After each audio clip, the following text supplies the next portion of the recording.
So, part two, where are you at? Where am I at? I mean,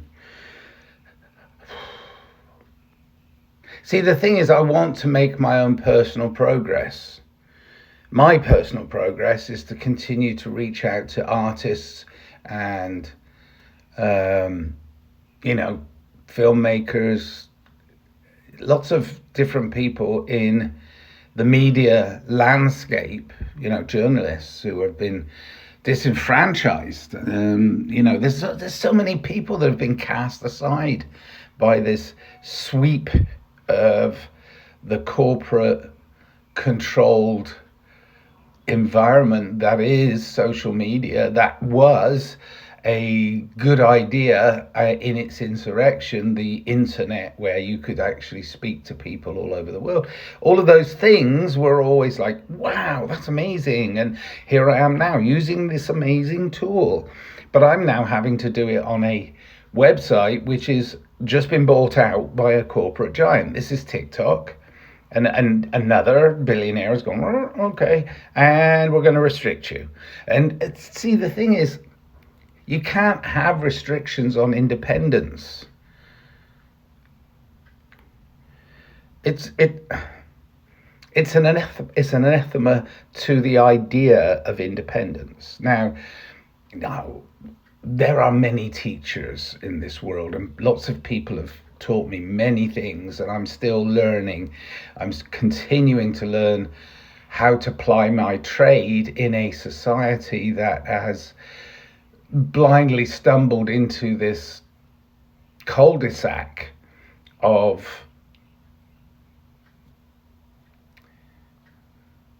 interaction with each other through media. See, I thought as an artist, I've been making music for a very long time. I didn't like the way the music industry was structured, and I got very disenfranchised and disillusioned with people that said, I want to put your record out for you, and then did nothing to promote it, and really were just looking to see if they could ride the shirt tails of an artist. I wasn't interested in any of that anyway, but the point is, that was what was available. And then all of a sudden the internet opens up and you're like, wow, I can actually put my stuff out and it can reach a wider audience. Well, it didn't. It didn't reach a wider audience because some way the algorithm works against the independent. There are a few holdouts. I put most of my music out on Bandcamp.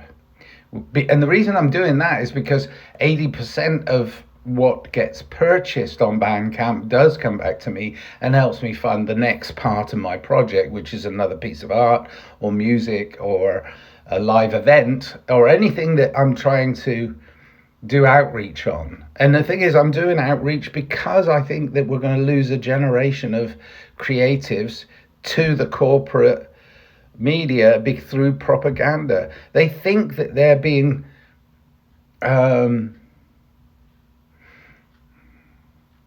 progressive and radical by putting out their own stuff on social media, which in a way they are. But the trouble is, the social media they're doing it on is saying, oh, you're not allowed to do it that way, you have to do it this way. You see, there's a control system within the control systems. And yeah, sure, a few get through the net and they get through and they build a wider audience. But that rug too will be pulled from them. It just will. Because you can't go against greed.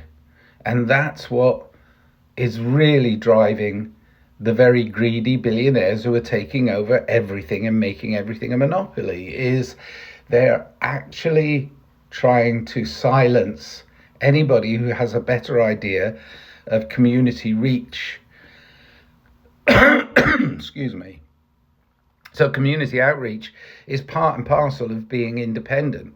It's also part and parcel of being a creative these days. And of course, that does isolate you from people who are, oh, it's all fine. I saw it on CNN or I saw it on Fox News. There are so many outlets. Like, Stop using that as an educational tool, because it's not.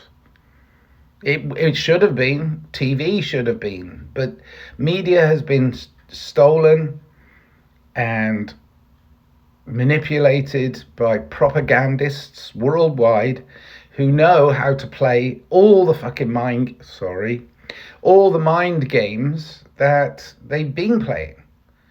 They're playing with you, knowing that you are a resource, a massive resource for them. You see, turning rebellion into money.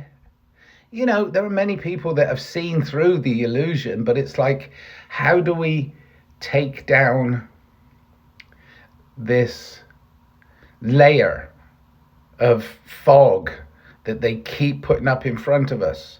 How do we stop that? Well, we stop it by just doing it anyway. Do our stuff. So I'm doing little community outreaches. I'm putting on little live shows. I'm putting on lots of music, lots of art, lots of things that I do in order to show people by example that you can rise above it. It's just that it's going to be a very small and restricted audience if you're only using social media. That's the way it is. I mean, sadly, we can help promote each other, and I've been doing that. But even that's discouraged, especially if you're promoting somebody who is actively promoting rebellion against the system. So weird. I mean, if they're inactively doing it, or if they're doing it for financial gain, then they're seen as hypocrites, because, you know, it's like, oh, you're just making money anyway. You're saying the people that are making money, the most money, are manipulating you, and yet you want to manipulate them. No, that's not what people are doing.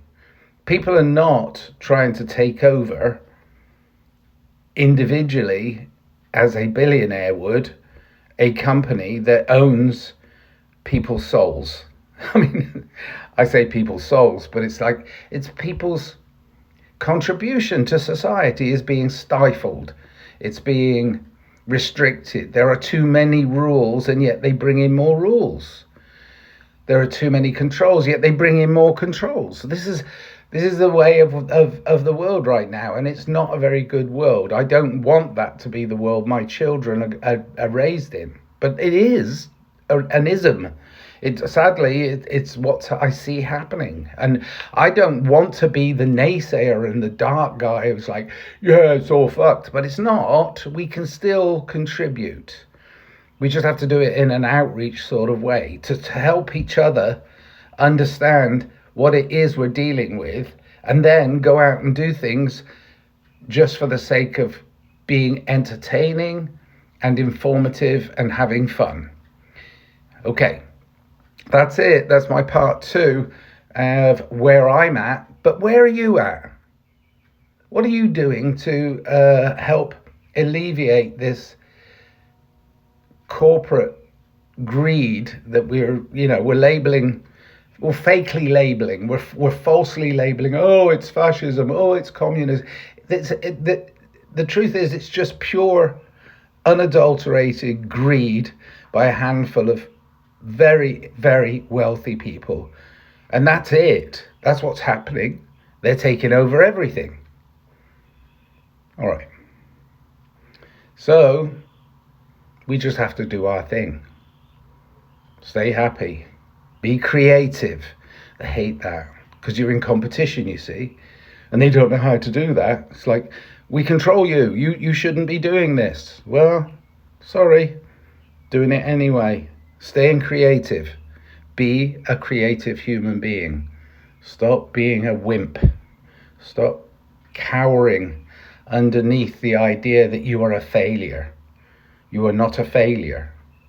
You're a success, because you're doing what you want to promote a healthy, happy future, a better world. That's what we want. And we can do that by being creative, loving, caring, compassionate, all those things. All right, part 2 over. Nigel the Nomad. You'll be able to find it somewhere.